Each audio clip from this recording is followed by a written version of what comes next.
Ever feel like you're capable of far more than what society expects of you? I know I do. Remember being a teenager and school being less about a passion to learn and more about getting good grades? How many times did you sit in class, bored and desperate to just get away? Every teen's felt that. Albert Einstein acted on it. Aged just 15, he's sitting in class when all of a sudden he decides enough is enough, gets up and walks right out the door.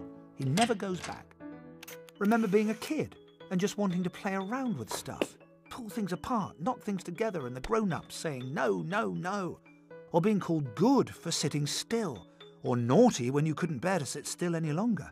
It's all completely well-intentioned, of course, but that doesn't make it any less insane. Because the fact is our capacity to create and learn knows no bounds, and the latest research proves it. The invention of MRI scans only in the past 25 years has allowed scientists to see which parts of the brain are used by different kinds of thinking. We now know infinitely more than we did about how we learn and what makes up human intelligence. And it's extraordinary. So, want to know what you're really capable of?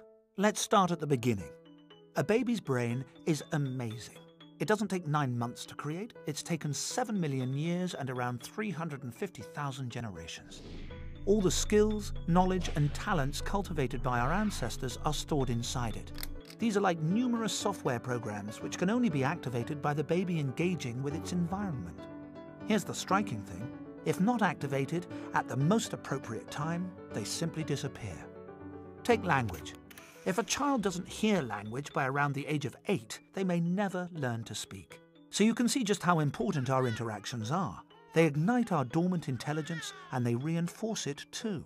There's something else. We've evolved to learn by looking at things from different perspectives and making connections between things. And we do that through play. So wouldn't it be amazing if we bore all this in mind when raising kids?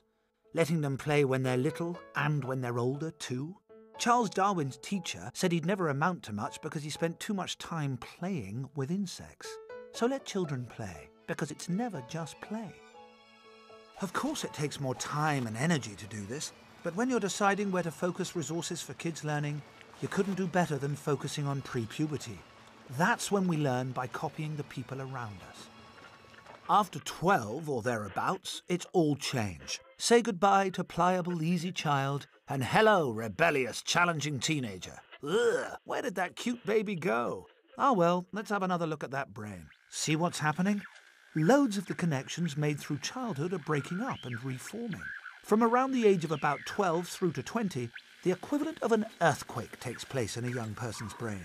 No more going along with what the grown-ups say. The adolescent brain needs to go its own way. Oh no, say parents. Oh yes, say evolutionary scientists. Because if we hadn't developed this urge to do things differently, we would never have made it this far. Up until about 60 or 70,000 years ago, it was fine for children to grow up like their parents. But then along came the last ice age. Thank goodness for the handful of our ancestors who chose to break away from their doomed parents, freezing to death in the ancestral caves. They built rafts and set off across the ocean, hoping to find a place with a warmer climate.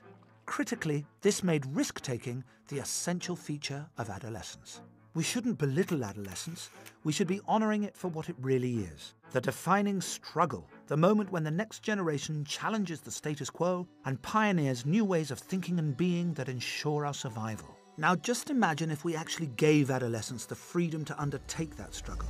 Rather than force them to sit passively in class, how about trusting that their earlier clone-like learning now enables adolescents to spread their wings and work things out for themselves? If that sounds terrifying, it needn't be. Because if we allowed their natural curiosity to flourish in childhood, they'll be bursting with the longing to learn and climb unscaled mountains of the mind. And that's not scary, that's exhilarating.